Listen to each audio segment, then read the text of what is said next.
65세 터키 건설 기사가 40년 만에 처음으로 눈물을 흘렸습니다. 프랑스가 8조 원을 제시했지만 터키는 단호히 거절하고 대한민국을 선택했습니다. 그날 새벽 이스탄불에서 벌어진 일은 전 세계 건설 전문가들조차 불가능하다고 단언했던 그 일이었습니다. 하지만 한국은 해냈습니다. 완벽하게 규모 7.2의 강진이 도시를 휩쓸었지만 그 건물만은 흔들림 하나 없이 서 있었습니다. 그 순간 메흐메트 오즈칸의 입에서 나온 한마디는 현장에 있던 모든 사람들을 감동시켰습니다. 이제야 진정한 자부심을 느낍니다. 하지만 그가 말한 자부심의 진짜 이유는 첨단 기술만이 아니었습니다. 40년 전 한 작은 건설 현장에서 벌어진 어떤 만남, 그 만남이 어떻게 중동 최대의 건설 혁신으로 이어졌는지, 그리고 왜 터키는 8조 원을 포기하고 오직 한국만을 선택했는지, 그 놀라운 진실이 지금 밝혀집니다. 저는 메흐메트 오즈칸입니다. 올해 65세가 되었고요.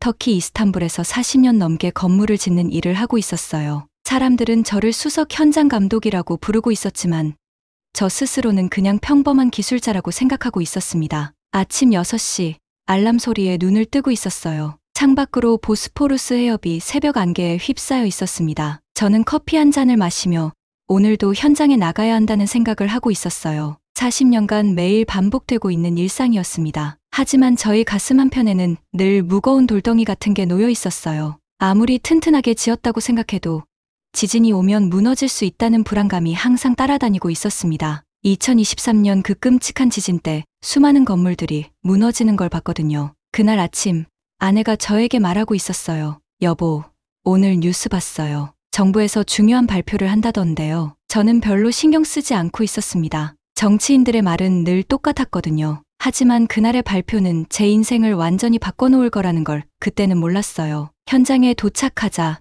동료들이 웅성거리고 있었습니다. 메흐메트, 들었어요. 정부가 프랑스 대신 한국을 선택했다던데요. 저는 귀를 의심하고 있었어요. 8조 원이나 되는 프랑스의 제안을 거절하고 한국을 택했다는 소리였거든요. 그 순간 저는 40년 전의 기억이 떠오르고 있었어요. 1985년 겨울, 저는 겨우 25살이었습니다. 그때 처음으로 한국에서 온 건설 기술자들을 만났거든요. 그들은 저보다도 어려 보였지만 일하는 모습이 정말 인상적이었어요. 한국 사람들은 아침 일찍부터 밤늦게까지 현장에 나와 있었습니다. 그들은 한치의 오차도 용납하지 않고 있었어요. 측량을 할 때도 3번, 4번씩 다시 확인하고 있었습니다. 왜 이렇게 꼼꼼하게 해오라고 물어봤더니 젊은 한국 기술자가 말했어요. 사람의 생명이 달린 일이니까요. 실수는 용납할 수 없어요. 그 말을 들었을 때 저는 가슴이 뭉클해지고 있었습니다. 저도 그런 마음으로 일하고 싶었거든요. 하지만 당시 한국은 터키보다 경제적으로 뒤처져 있었어요. 그래서 사람들은 한국 기술을 별로 대단하게 생각하지 않고 있었습니다. 시간이 흘러 2000년대가 되었을 때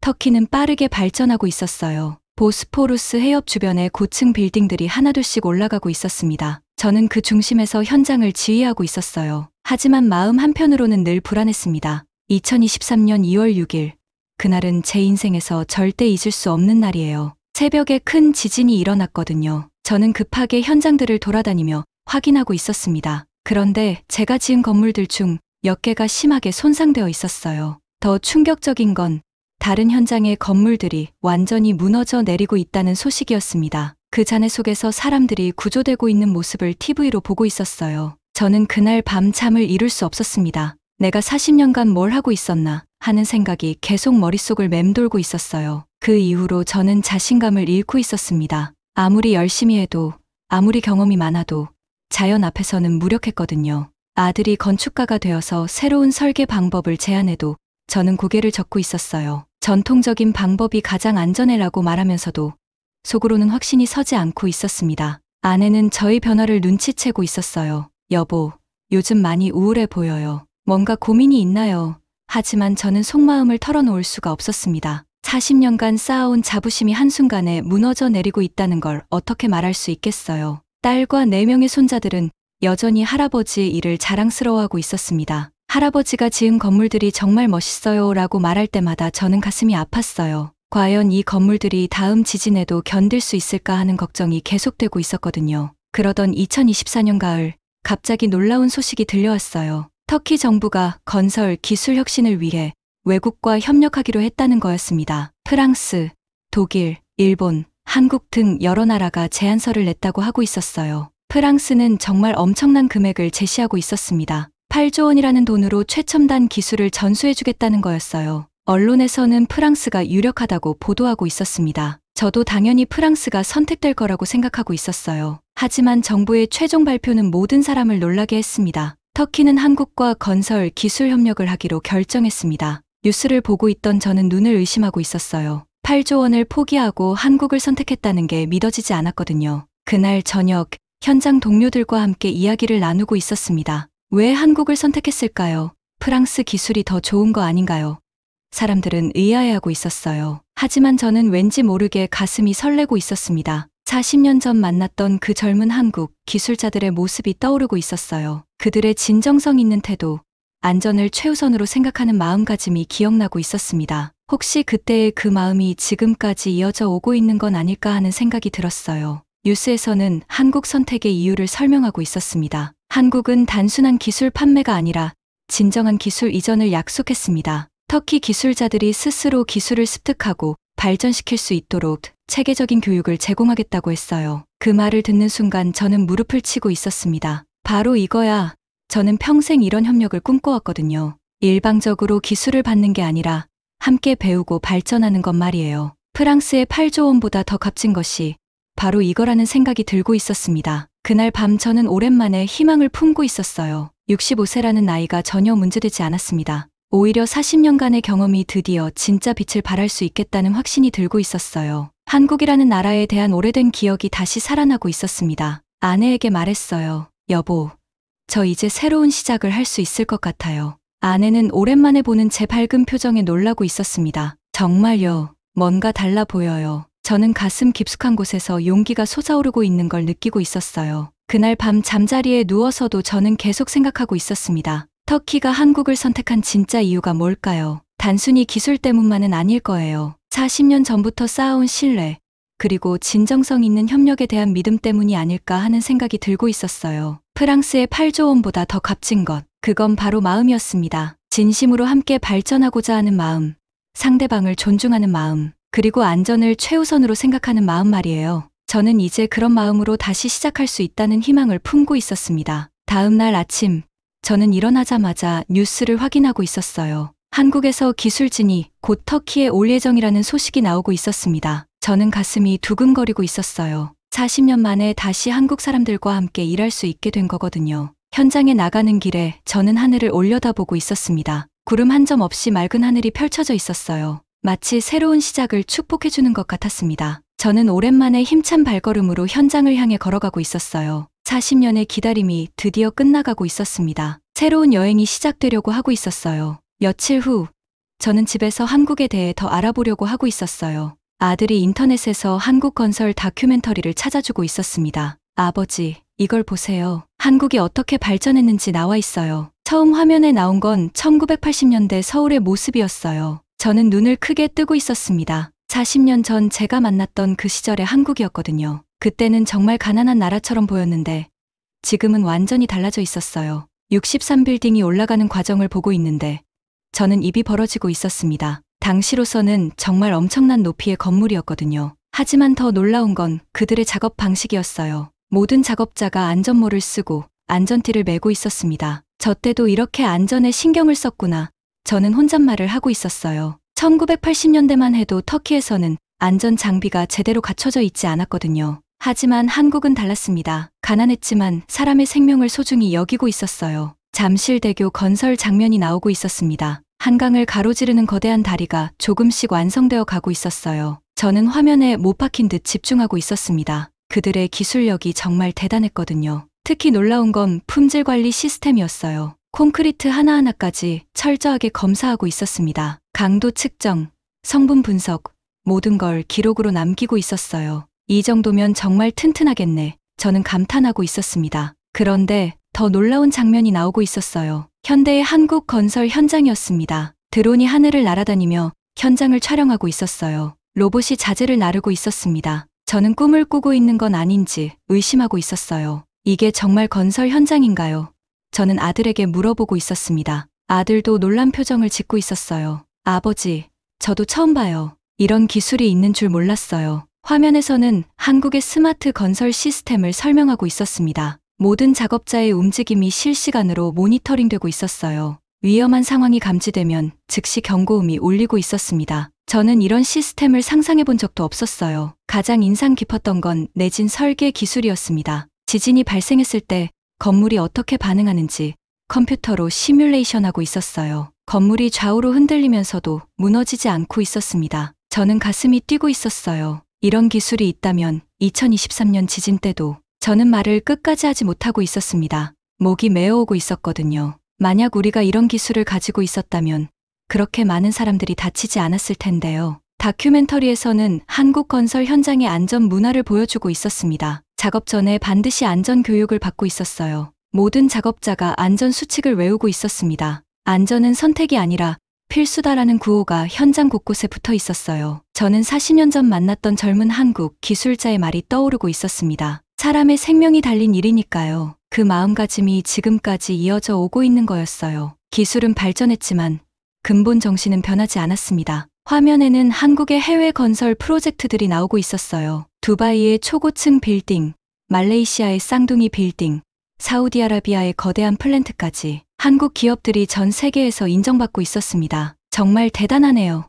저는 계속 감탄하고 있었어요. 40년 전만 해도 우리보다 뒤처져 있던 나라가 이제는 세계 최고 수준이 되어 있었거든요. 이런 발전이 어떻게 가능했을까요? 다큐멘터리에서 그 비결을 설명하고 있었습니다. 끊임없는 연구 개발, 체계적인 교육 시스템, 그리고 무엇보다 현장 경험을 소중히 여기는 문화였어요. 이론만 아는 게 아니라 실제로 손으로 만져보고 경험하는 걸 중요하게 생각하고 있었습니다. 한 장면에서 저와 비슷한 나이의 한국 현장 감독이 나오고 있었어요. 그분은 40년 넘게 건설 현장에서 일해왔다고 하고 있었습니다. 하지만 새로운 기술을 배우는데 전혀 주저하지 않고 있었어요. 나이는 숫자일 뿐이야. 중요한 건 배우려는 마음이지. 그분의 말을 듣고 저는 가슴이 뜨거워지고 있었습니다. 저도 65세지만 아직 배울 게 많다는 생각이 들고 있었어요. 그분은 젊은 기술자들과 함께 3D 프린터로 건물 모형을 만들고 있었습니다. 복잡한 컴퓨터 프로그램도 척척 다루고 있었어요. 저는 정말 부러웠습니다. 저도 저런 걸 배울 수 있을까요? 다큐멘터리 마지막 부분에서는 한국 건설업의 미래 비전을 보여주고 있었어요. 친환경적이면서도 안전한 건물,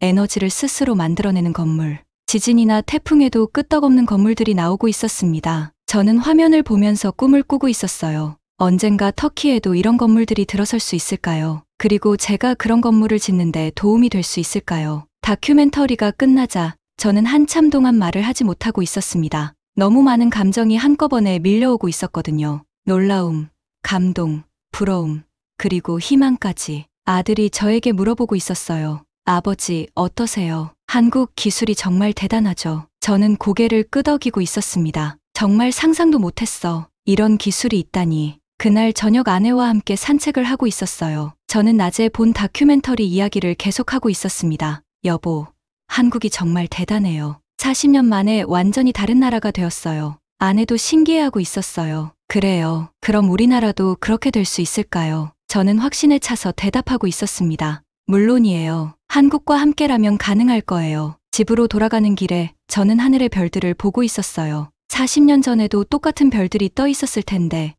세상은 이렇게 많이 바뀌었습니다. 기술의 힘이 정말 대단하다는 걸 새삼 깨닫고 있었어요. 그날 밤 잠자리에 누워서도 저는 계속 생각하고 있었습니다. 한국의 기적은 어떻게 만들어진 걸까요? 단순히 돈이나 기술만으로는 불가능했을 거예요. 사람들의 마음가짐, 끊임없이 배우려는 자세, 그리고 안전을 최우선으로 생각하는 철학이 만들어낸 결과겠죠. 저도 이제 새로운 기적을 만들어보고 싶었어요. 터키의 전통적인 건설 기술과 한국의 첨단 기술이 만나면 어떤 일이 일어날까요? 상상만 해도 가슴이 설레고 있었습니다. 다음 날 아침, 저는 일찍 일어나서 뉴스를 확인하고 있었어요. 한국에서 기술진이 다음 주에 터키에 온다는 소식이 나오고 있었습니다. 저는 가슴이 쿵쾅거리고 있었어요. 드디어 만날 수 있게 되었구나. 현장에 나가면서 저는 주변을 다시 한번 둘러보고 있었습니다. 언젠가 이 모든 건물들이 한국 기술로 더 안전하게 바뀔 수 있을 거라는 생각이 들고 있었어요. 그 일에 제가 작은 역할이라도 할 수 있다면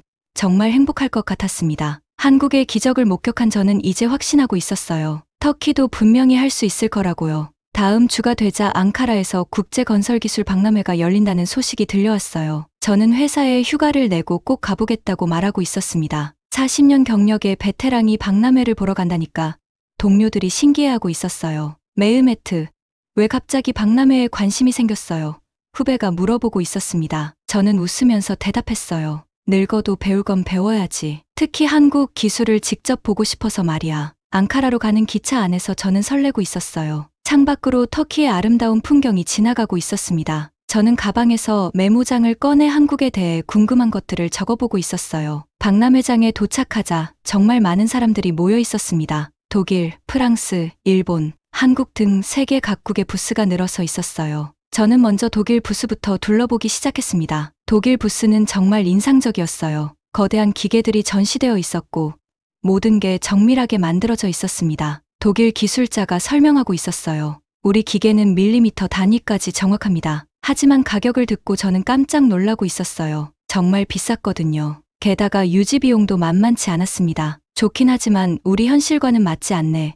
저는 속으로 생각하고 있었어요. 프랑스 부스는 더 화려했습니다. 멋진 3D 영상이 계속 재생되고 있었어요. 프랑스 직원이 유창한 터키어로 설명하고 있었습니다. 우리가 제안한 8조 원 패키지를 보세요. 정말 완벽합니다. 하지만 저는 뭔가 불편함을 느끼고 있었어요. 그들은 기술을 판매한다고 계속 말하고 있었거든요. 마치 물건을 파는 것처럼요. 진정한 협력이라는 느낌은 들지 않았습니다. 일본 부스도 둘러봤어요. 일본 기술도 정말 뛰어났습니다. 특히 로봇 기술이 인상적이었어요. 하지만 일본 사람들은 좀 거리감이 있어 보였습니다. 질문을 해도 공식적인 대답만 하고 있었어요. 드디어 한국 부스에 도착했습니다. 저는 가슴이 두근거리고 있었어요. 40년 만에 다시 한국 사람들을 만나게 되는 거니까요. 한국 부스는 다른 나라와 분위기가 완전히 달랐어요. 입구에서 한국 사람이 반갑게 인사하고 있었습니다. 안녕하세요. 한국건설기술연구원에서 나온 최철민입니다. 저는 악수를 하면서 말했어요. 저는 메으메트 오즈칸입니다. 터키에서 40년간 건설 일을 해왔어요. 최철민 단장의 눈이 반짝이고 있었어요. 정말요. 40년이나 경험이 있으시는군요. 정말 존경스럽습니다. 저는 그의 진심 어린 태도에 감동하고 있었습니다. 다른 나라 사람들은 저를 그냥 구경꾼 정도로 생각했는데요. 메으메트 선생님, 저희 기술을 직접 체험해 보시겠어요? 최철민 단장이 VR 헤드셋을 가져오고 있었습니다. 저는 살짝 망설이고 있었어요. 저 같은 늙은이가 저런 걸 할 수 있을까요? 괜찮습니다. 아주 쉬워요. 젊은 한국 기술자가 친절하게 도와주고 있었습니다. 저는 헤드셋을 쓰고 가상현실 속으로 들어갔어요. 순간 저는 완전히 다른 세상에 있었습니다. 제 앞에 거대한 건설 현장이 펼쳐져 있었어요. 저는 마치 실제 현장에 서 있는 것 같았습니다. 크레인이 움직이고 있었고 작업자들이 일하고 있었어요. 모든 게 너무 생생했습니다. 가상현실 속에서 저는 한국의 스마트 건설 시스템을 체험하고 있었어요. AI가 실시간으로 안전 상황을 모니터링하고 있었습니다. 작업자가 위험한 곳에 가까이 가면 즉시 경고음이 울리고 있었어요. 드론이 하늘에서 현장을 촬영하고 있었습니다. 촬영된 영상이 즉시 3D 지도로 만들어지고 있었어요. 저는 입이 벌어지고 있었습니다. 이런 게 정말 가능한 거예요. 물론입니다. 이미 한국에서는 실제로 사용하고 있어요. 최철민 단장이 설명하고 있었습니다. 그런데 중요한 건 이 모든 기술이 현장 작업자들을 위한 거라는 점이에요. 저는 VR 속에서 내진 시스템도 체험해봤어요. 건물이 지진으로 흔들리고 있었지만 무너지지 않고 있었습니다. 특수한 장치들이 지진의 충격을 흡수하고 있었어요. 저는 감탄하고 있었습니다. 이 내진 기술을 터키에 적용할 수 있나요? 저는 간절한 마음으로 물어보고 있었어요. 최철민 단장은 고개를 끄덕이고 있었습니다. 당연히 가능합니다. 하지만 터키 현지에 맞게 수정해야겠죠. 그 말을 듣고 저는 깜짝 놀라고 있었어요. 다른 나라들은 자기들 기술을 그대로 가져다 쓰라고 했는데 한국은 현지에 맞게 바꾸겠다고 하고 있었거든요. 터키의 지질 조건, 기후, 그리고 전통적인 건설 방법을 모두 고려해야 해요. 젊은 한국 엔지니어가 설명하고 있었습니다. 메으메트 선생님의 40년 경험이 정말 중요할 것 같은데요. 저는 가슴이 뜨거워지고 있었어요. 40년간 쌓아온 제 경험을 인정해주는 사람들이 있다니요. 다른 곳에서는 늙은 기술자 취급받았는데 한국 사람들은 달랐습니다. 최철민 단장이 저에게 질문하고 있었어요. 터키 전통 건축에서 가장 중요하게 생각하는 게 뭔가요? 저는 잠시 생각해보고 있었습니다. 아무래도 견고함이겠죠. 오래오래 버틸 수 있는 건물을 짓는 거예요. 정말 좋은 철학이네요. 우리도 똑같이 생각해요. 한국 기술자들이 고개를 끄덕이고 있었습니다. 기술은 발전하지만 기본 정신은 변하지 않아야 하죠. 저는 한국 부스에서 BIM 기술도 체험해봤어요. 건물을 3D로 설계하고 시공 과정을 미리 시뮬레이션해보는 거였습니다. 문제가 생길 수 있는 부분을 미리 찾아낼 수 있었어요. 이걸 배우려면 얼마나 걸릴까요? 저는 궁금해하고 있었어요. 메흐메트 선생님 같은 경험자라면 금방 배우실 거예요. 젊은 기술자가 자신 있게 말하고 있었습니다. 한국 사람들은 저에게 터키의 건설 현장에 대해서도 많은 질문을 하고 있었어요. 어떤 자재를 주로 쓰는지, 작업자들은 어떤 습관을 가지고 있는지, 기후는 어떤지까지요. 왜 이런 걸 궁금해하세요? 저는 물어봤어요. 최철민 단장이 웃으며 대답하고 있었습니다. 현지를 이해해야 좋은 기술을 만들 수 있거든요. 한국에서 좋다고 터키에서도 좋은 건 아니잖아요. 저는 이런 태도에 정말 감동하고 있었어요. 진정한 협력이라는 게 바로 이런 거구나 싶었습니다. 일방적으로 주는 게 아니라 함께 만들어가는 거였어요. 박람회 둘째 날에는 더 깊이 있는 기술 설명을 들을 수 있었어요. 한국의 친환경 건설 기술이 특히 인상적이었습니다. 에너지를 적게 쓰면서도 더 튼튼한 건물을 짓는 방법이었어요. 미래를 생각하는 건설이네요. 저는 감탄하고 있었습니다. 한국 기술자들은 단순히 지금만 생각하는 게 아니었어요. 50년, 100년 후를 내다보고 기술을 개발하고 있었습니다. 박람회 마지막 날, 최철민 단장이 저에게 제안을 하고 있었어요. 메흐메트 선생님, 저희와 함께 터키에 맞는 새로운 기술을 개발해 보시겠어요? 저는 꿈을 꾸고 있는 건 아닌지 의심하고 있었어요. 정말요? 저 같은 늙은이도 도움이 될까요?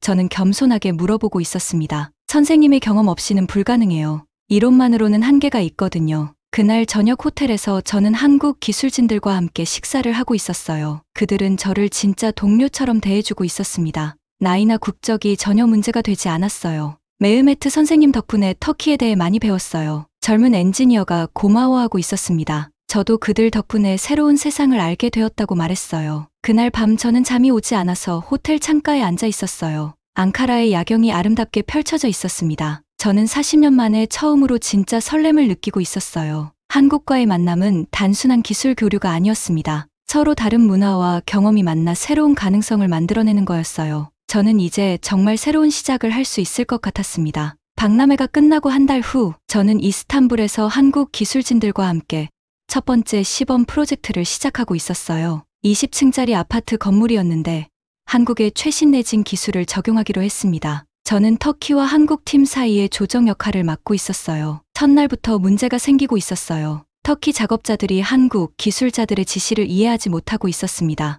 언어 문제도 있었지만 작업 방식이 너무 달랐거든요. 왜 이렇게 복잡하게 해야 하나요? 베테랑 작업자 하산이 불평하고 있었어요. 저는 양쪽 사이에서 설명하느라 바쁘게 뛰어다니고 있었습니다. 한국 기술자들에게는 터키 방식을 설명하고 터키 작업자들에게는 한국 기술의 필요성을 알려주고 있었어요. 쉽지 않은 일이었습니다. 메흐메트, 40년간 우리 방식으로도 잘해왔잖아요. 동료 기술자 아흐메트가 저에게 말하고 있었어요. 왜 굳이 새로운 걸 배워야 하나요? 저는 그의 마음을 이해하고 있었습니다. 변화는 누구에게나 어려운 거니까요. 하지만 저는 포기할 수 없었어요. 2023년 지진의 아픈 기억이 너무 생생했거든요. 아흐메트, 그때 무너진 건물들 기억해요. 우리가 더 안전한 방법을 배울 수 있다면 해야 하지 않을까요? 최철민 단장도 어려움을 겪고 있었어요. 한국에서 가져온 장비들이 터키 현지 전력 시스템과 맞지 않았습니다. 예상했던 문제네요. 하지만 해결할 수 있어요. 그는 차분하게 대응하고 있었어요. 시공 과정에서 가장 큰 문제는 기초 공사였습니다. 터키의 지질이 한국과 달라서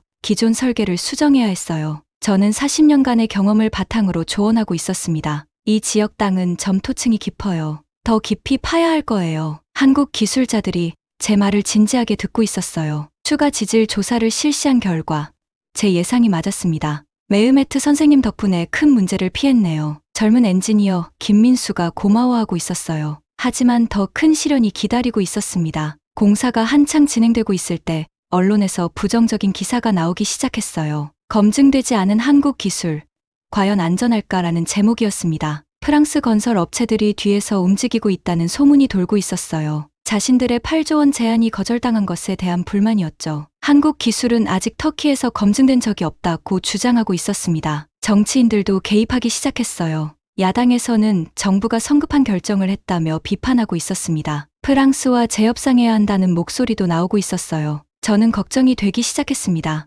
현장 분위기도 어수선해지고 있었어요. 일부 터키 작업자들이 이 프로젝트가 중단될 수도 있다는 소문에 불안해하고 있었습니다. 저는 그들을 달래느라 애쓰고 있었어요. 걱정하지 마세요. 우리가 하는 일이 옳은 일이에요. 저는 작업자들에게 말하고 있었습니다. 하지만 속으로는 저도 불안했어요. 정말 이 프로젝트를 끝까지 완성할 수 있을까요? 그런데 한국 기술진들은 전혀 동요하지 않고 있었어요. 최철민 단장이 저에게 말했습니다. 메흐메트 선생님, 이런 상황이야말로 우리 기술의 진가를 보여줄 기회예요. 하지만 압력이 너무 크지 않나요?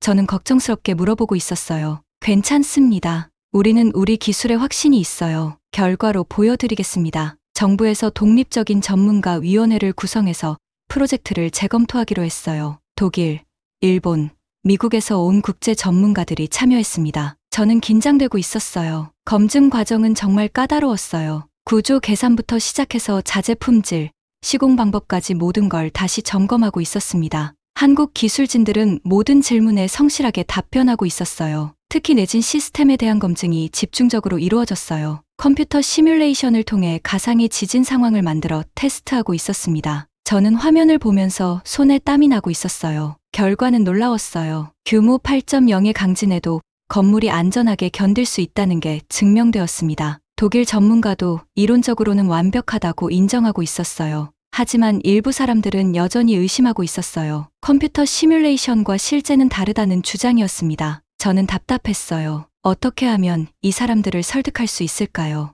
그러던 어느 날 밤, 저는 현장에서 야간 점검을 하고 있었어요. 한국 기술자들도 늦게까지 남아서 작업하고 있었습니다. 그들의 성실한 모습을 보니 마음이 든든했어요. 김민수가 저에게 다가와서 말했어요. 메흐메트 선생님, 힘들어도 포기하지 마세요. 우리가 하는 일이 정말 중요한 일이에요. 저는 그의 진심 어린 말에 힘을 얻고 있었습니다. 공사가 막바지에 접어들면서 내진 장치 설치 작업이 시작되었어요. 이게 가장 중요한 부분이었습니다. 건물 곳곳에 특수한 감쇄 장치들을 정확한 위치에 설치해야 했어요. 작업은 정말 정밀했어요. 1mm라도 틀리면 전체 시스템이 제대로 작동하지 않을 수 있었습니다. 저는 40년 경험을 총동원해서 작업을 지도하고 있었어요. 한국 기술자들과 터키 작업자들이 드디어 하나가 되어 일하고 있었어요. 처음에는 서로 어색해했지만 이제는 완벽한 팀워크를 보여주고 있었습니다. 저는 뿌듯했어요. 건물이 거의 완성되어 갈 때쯤 마지막 테스트가 남아 있었어요. 실제로 건물을 흔들어 보는 진동 테스트였습니다. 저는 가슴이 쿵쾅거리고 있었어요. 테스트 당일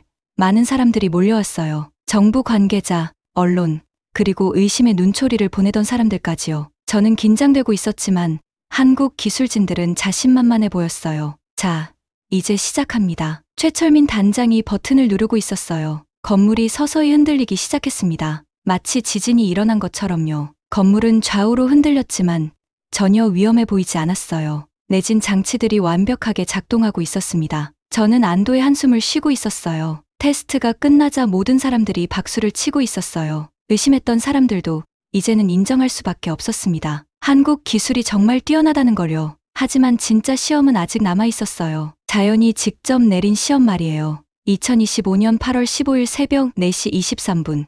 저는 갑작스러운 흔들림에 잠에서 깨어나고 있었어요. 처음에는 꿈인 줄 알았습니다. 하지만 침대가 계속 흔들리고 있었어요. 지진이야.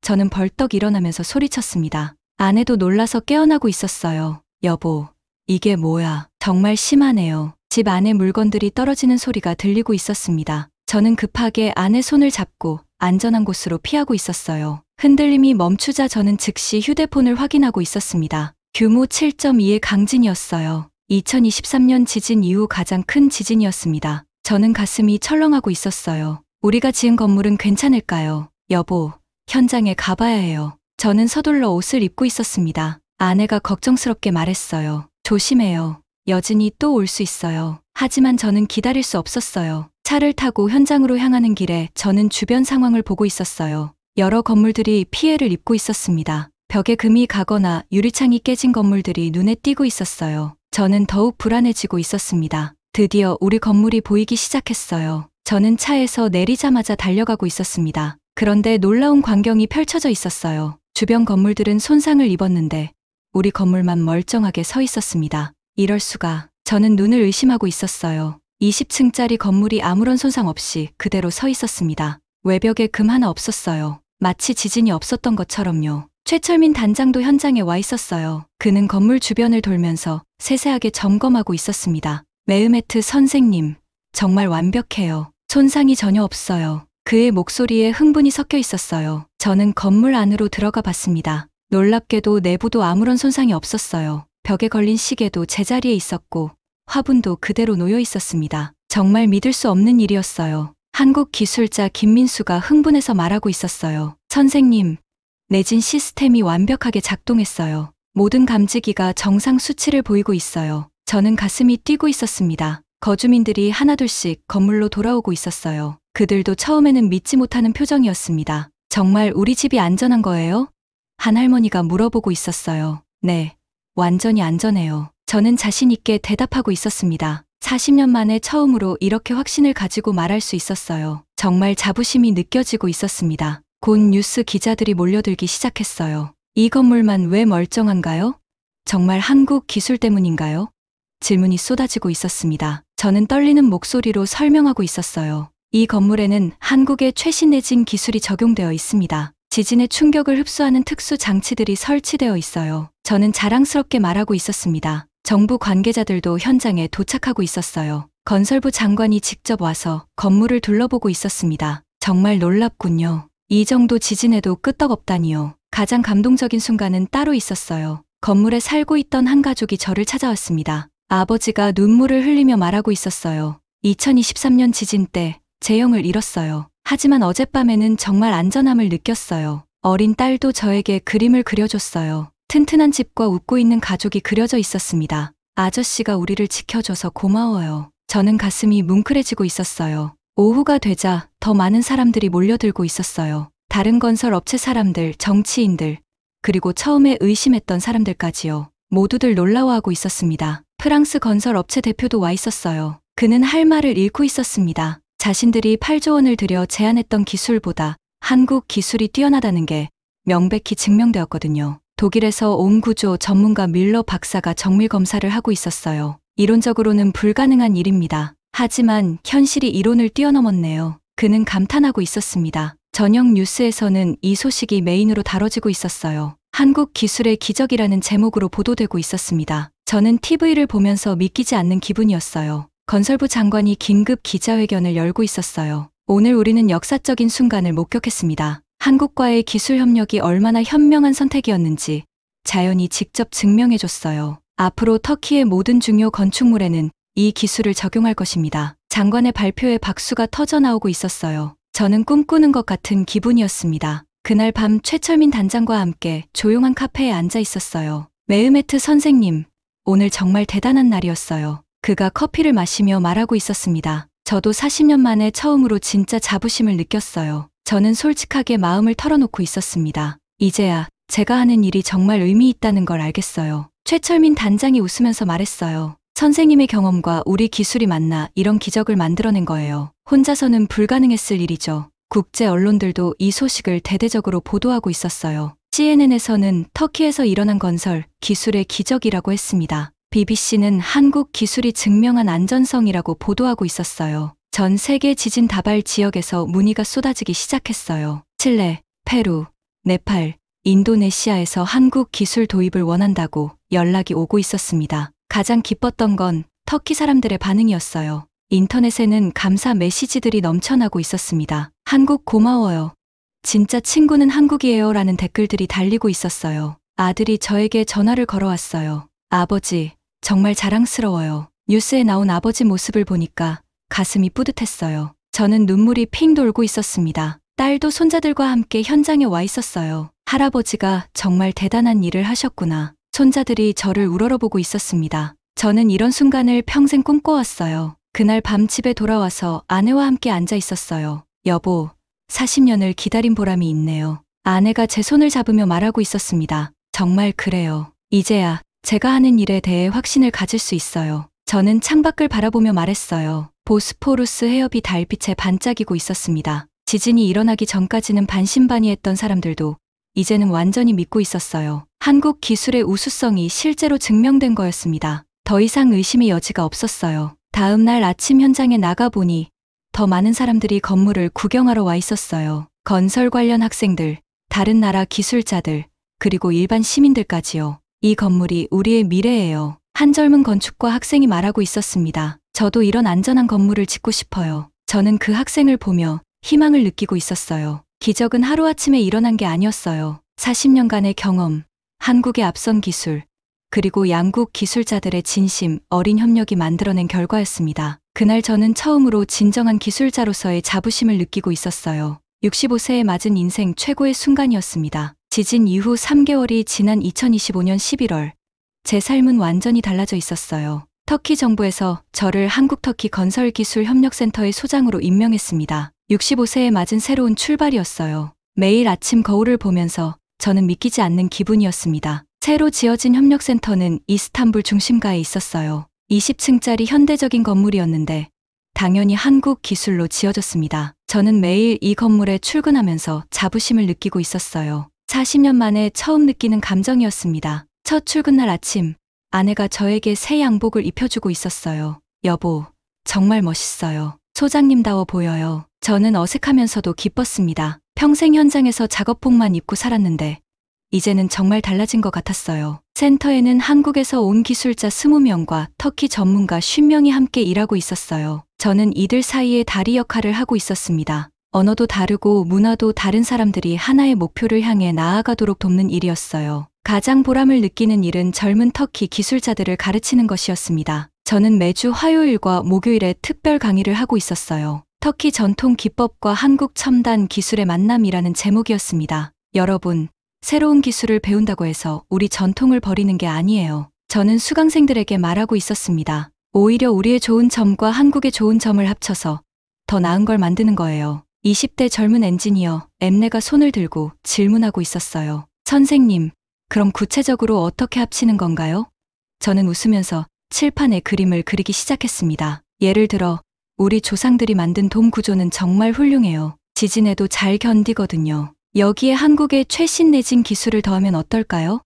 학생들의 눈이 반짝이고 있었어요. 한국 기술자들도 제 수업에 참여하고 있었습니다. 김민수가 말했어요. 메흐메트 선생님 수업을 들으면서 저희도 많이 배우고 있어요. 터키 전통 기법 중에는 정말 놀라운 게 많아요. 실제로 저희는 터키 전통 기법과 한국 기술을 결합한 새로운 건축 양식을 개발하고 있었어요. 전통적인 미나레 모양의 현대적인 내진 시스템을 적용한 모스크 설계가 특히 인기였습니다. 최철민 단장은 이제 제 가장 가까운 동료가 되어 있었어요. 저희는 매일 점심을 함께 먹으면서 새로운 프로젝트에 대해 이야기하고 있었습니다. 메흐메트 선생님과 함께 일하면서 제가 더 많이 배우는 것 같아요. 저도 마찬가지예요. 한국 기술을 배우면서 제 40년 경험이 더 값진 것이 되었어요. 저는 진심으로 말하고 있었습니다. 나이가 들어서도 새로운 걸 배울 수 있다는 게 정말 기뻤어요. 센터에서는 단순히 기술 개발만 하는 게 아니었어요. 2023년 지진 피해 지역 재건 사업에도 무료로 기술 지원을 하고 있었습니다. 저는 이런 일을 할 때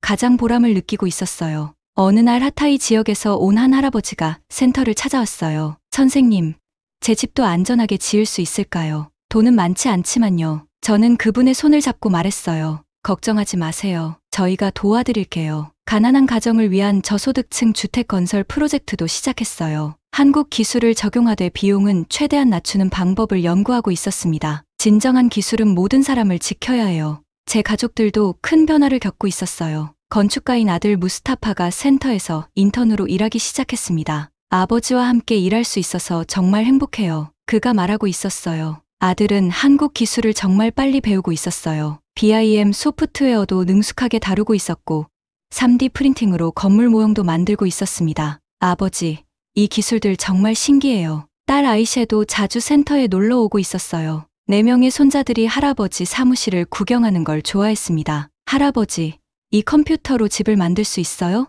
막내 손자 알리가 신기해하고 있었어요. 그래, 알리야. 할아버지가 컴퓨터로 먼저 집을 만들어보고 진짜로 짓는 거야. 저는 손자에게 쉽게 설명해주고 있었습니다. 어린아이도 이해할 수 있게 말해주니까요. 국제적인 관심도 계속 늘어나고 있었어요. 칠레에서 온건설 장관이 센터를 방문했습니다. 터키의 성공 사례를 칠레에도 적용하고 싶어요. 저는 그분을 안내하면서 자랑스러웠어요. 페루, 네팔, 인도네시아에서도 연수단이 와 있었어요. 저는 이분들에게 터키의 경험을 나눠주고 있었습니다. 각 나라마다 상황이 달라요. 똑같이 따라하면 안 되고 현지에 맞게 수정해야 해요. 한국과 터키의 협력은 건설 분야를 넘어 다른 영역으로도 확산되고 있었어요. IT, 의료, 환경 분야에서도 양국이 함께 프로젝트를 진행하고 있었습니다. 저희가 만든 성공 모델이 다른 분야에도 영향을 주고 있었어요. 2026년 5월, 저는 생애 처음으로 한국을 방문하게 되었어요. 인천공항에 내리는 순간부터 감동이었습니다. 40년 전 제가 만났던 그 젊은 기술자들의 나라가 이렇게 발전했다니요. 서울의 고층 빌딩들을 보면서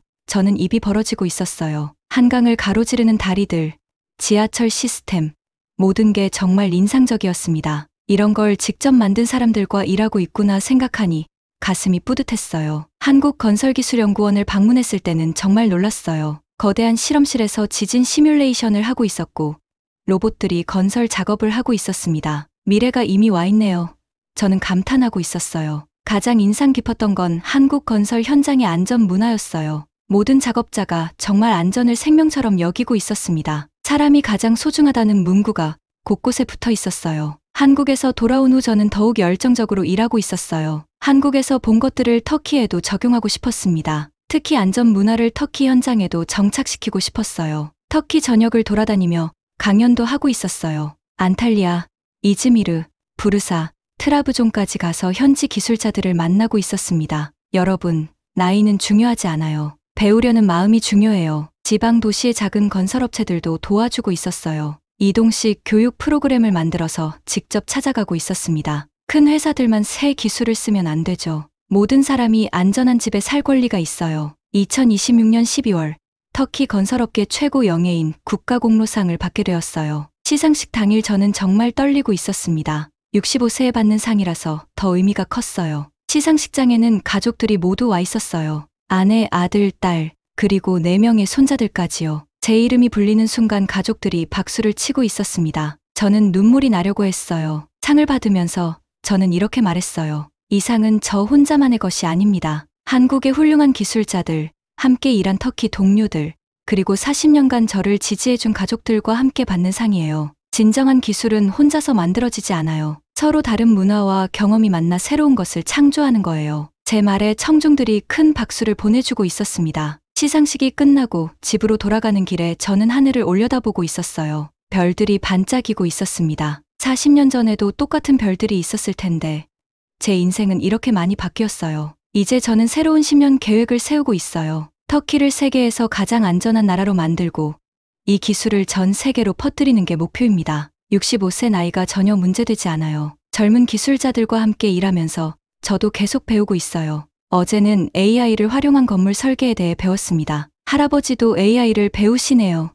손자 알리가 신기해하고 있었어요. 그래, 알리야. 할아버지는 평생 학생이야. 저는 웃으면서 말했어요. 배움에는 끝이 없다는 걸 65세에 깨달았습니다. 한국과 터키의 협력은 이제 다른 나라들의 모델이 되고 있어요. 터키 모델이라고 불리는 성공 사례가 되었습니다. 프랑스의 8조 원보다 더 값진 것이 무엇인지 전 세계가 알게 되었어요. 매일 아침 센터에 출근하면서 저는 감사한 마음을 느끼고 있어요. 40년의 기다림 끝에 찾은 진정한 자부심, 그리고 앞으로 펼쳐질 무한한 가능성들 말이에요. 터키는 한국을 기억하고 있어요. 단순히 기술을 준 나라가 아니라 진정한 친구로서 함께 미래를 만들어가는 파트너로요. 그리고 저는 그 역사의 한 부분이 되었습니다. 65세의 새로운 시작, 아직 제 이야기는 끝나지 않았어요.